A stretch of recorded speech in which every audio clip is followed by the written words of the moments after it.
নিবেদিতা চক্রবর্তী, সহকারী শিক্ষক, হরিণা বাগমাটি উচ্চ বিদ্যালয়, সিরাজগঞ্জ। তো প্রিয় শিক্ষার্থী, আমি আজ সপ্তম শ্রেণীর বাংলা দ্বিতীয় তোমাদের ক্লাস নিব। দেখো, অধ্যায় সপ্তম, পৃষ্ঠা নম্বর 58, বাক্য। তো বাক্য সম্পর্কে আমরা ছোট ক্লাসে অনেক দেখেছি, তো পড়ছি আমরা আবার বিস্তারিত জানি। তো বাক্য হচ্ছে এমন একটা জিনিস, আমরা একটা কথা প্রকাশ করলাম যে মা মা মানে কি, যে মা ভাত দাও, তাহলে সম্পূর্ণ হলো সেই বাক্যটা। তাহলে একটা বাক্যে একটা থেকে উদ্দেশ্য, একটা থেকে বিধেয়। তাহলে ভাষা ভাব প্রকাশের মূল মাধ্যমই হচ্ছে বাক্য। তো এবার দেখো, আমরা বাক্য কাকে বলে জানি, যে যে সুবিন্যস্ত পদ সমষ্টি দ্বারা বক্তার মনোভাব সম্পূর্ণরূপে প্রকাশ পায় তাকে বাক্য বলে।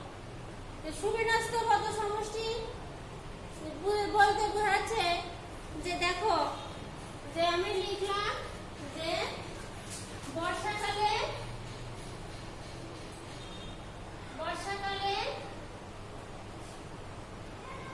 বৃষ্টি হয়।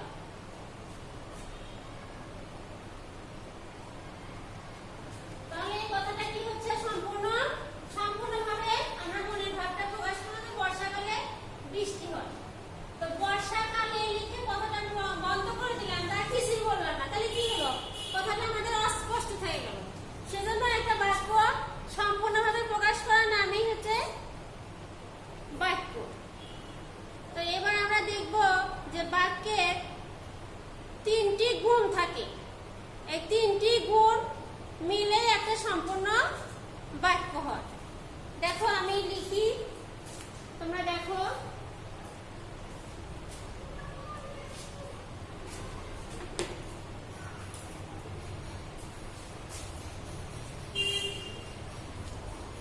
বাক্যের তিনটি গুণ: আকাঙ্ক্ষা,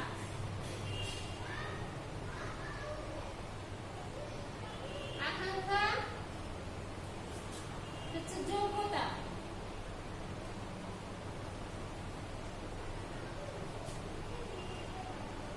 আর হচ্ছে আসক্তি।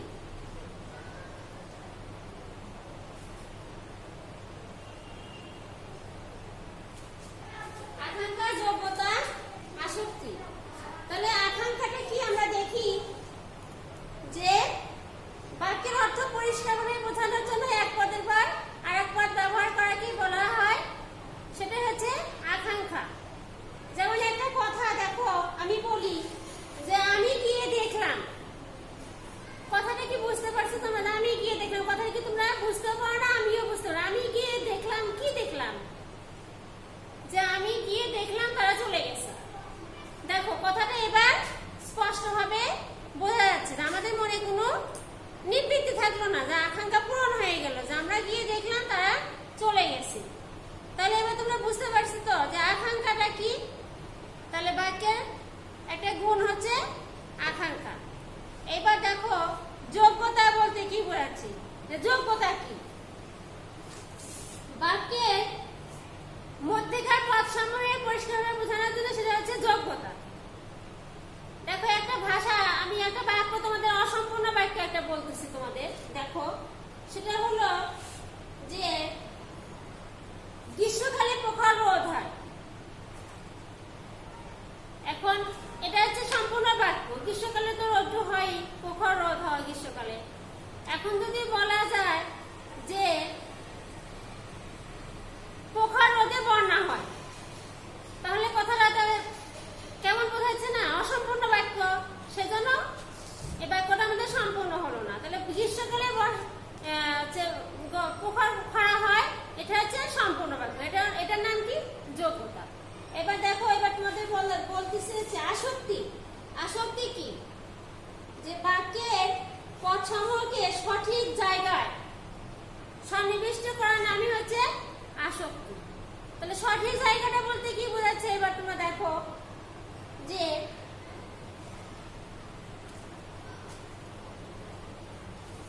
ছুরিতে তারা ঢাকা যাবে। কথাটাই কিন্তু একটু এলোমেলো হলো।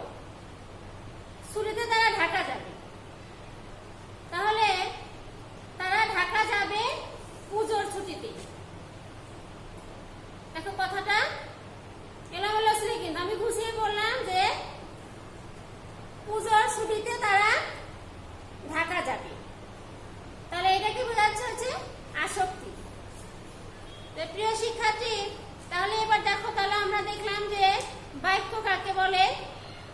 দেখো বাক্য কাকে বলে আবার তোমাদের বলতেছি, ভালো করে শোনো, বইও আছে, ভালো করে দেখে নিও। যে যে সুবিন্যস্ত পদ সমষ্টি দ্বারা বক্তার মনোভাব সম্পূর্ণরূপে প্রকাশ পায় তাকে বলে বাক্য। তাহলে বাক্যের তিনটি গুণ: আকাঙ্ক্ষা, যোগ্যতা, আসক্তি। এবার দেখো আমরা বাক্যের প্রথমে আমি বলে দিচ্ছি যে বাক্যের দুটি অংশ থাকে, একটা হচ্ছে উদ্দেশ্য, একটা হচ্ছে বিধেয়। যে মিনা স্কুলে যায়, দেখো লিখি আমি,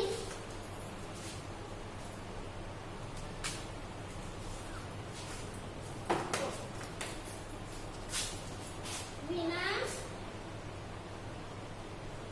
স্কুলে যায়।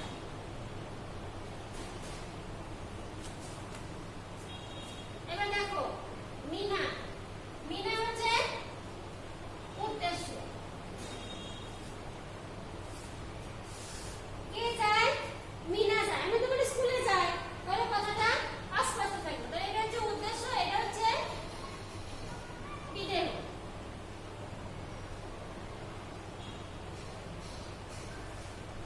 তাহলে আমরা উদ্দেশ্য বিধেয় সম্পর্কে জানলাম। পরবর্তী ক্লাসে আমরা বাক্যের গঠন সম্পর্কে জানবো। প্রিয় শিক্ষার্থী, এবার তোমরা বাড়ির কাজ লিখে নাও, আমি লিখে দিচ্ছি।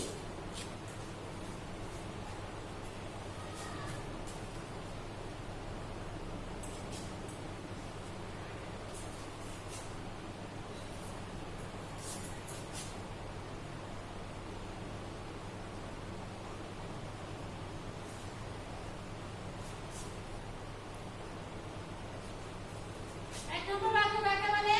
2 নম্বর বাক্যের গুণ তিনটি বর্ণনা দাও।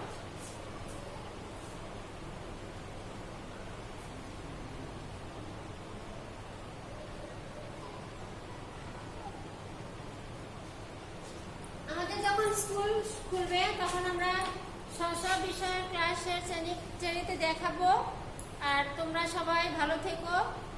বাইরে গেলে মাস্ক ব্যবহার করবে এবং বাসায় এসে ভালো করে সাবান পানি দিয়ে হাত ধুবে। সবাইকে ধন্যবাদ।